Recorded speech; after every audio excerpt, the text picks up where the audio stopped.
Good morning, friends and family. I hope that you are blessed this morning. Rise and shine.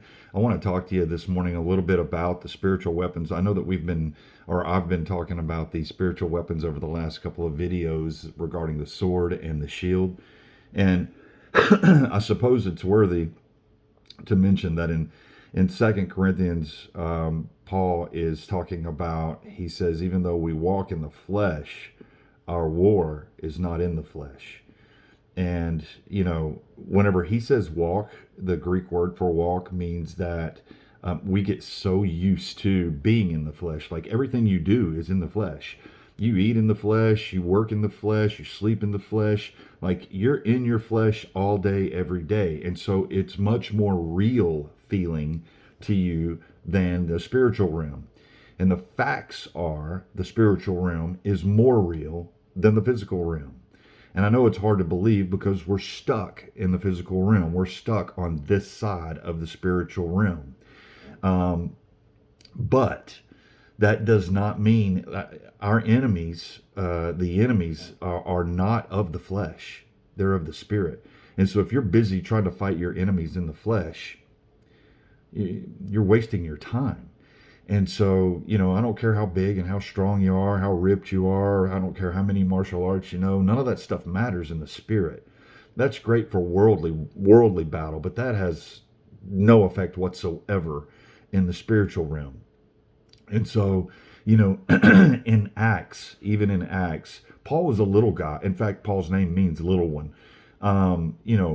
In Acts 19, there's these 7 people who are trying to drive out demons out of somebody, and the person there, the demon says, the demon says to him, "We know who Jesus is, and we know who Paul is, but who are you?" Like, imagine that. Imagine that demons know your name, and they are afraid. They have heard of you. Like that is the kind of reputation you want to have in the spirit world. The angels know your name, and even the demons know. Man, that's not a guy we want to tamper with. He can make us go. He can make us flee.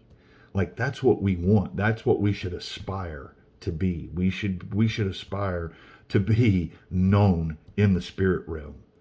And so I just want to encourage you. I've talked about the sword and I've talked about the shield over these last couple of videos. And I don't know that I've emphasized how important it is that we understand that we have to spend time in prayer and spend time in the Word of God in order to be known in the spirit realm. Because when you're in prayer and when you're praying, you are speaking into the spirit realm. And so I just want to encourage you guys that, your war, it's not of this world. So I don't care how big you are. I don't care how small you are. I don't care what you look like. I don't care where you came from. None of that stuff matters. And neither do the spirits. They don't care about that. It's only in this world that people care about that. In the spirit world, that's not a thing. And so I just want to encourage you, wherever you are, whoever you are, you have power. You have the power to move things around in the spirit world. You have the power to pray and call on angels and call on the power of God. If you have the Spirit of God living in you, then you can actually move things around in this world by praying for them. And so I want to encourage you this morning, be a prayer warrior, right? I'm praying for you, and I hope that you are blessed beyond measure today. I hope this message blessed you. I'll see you guys again tomorrow.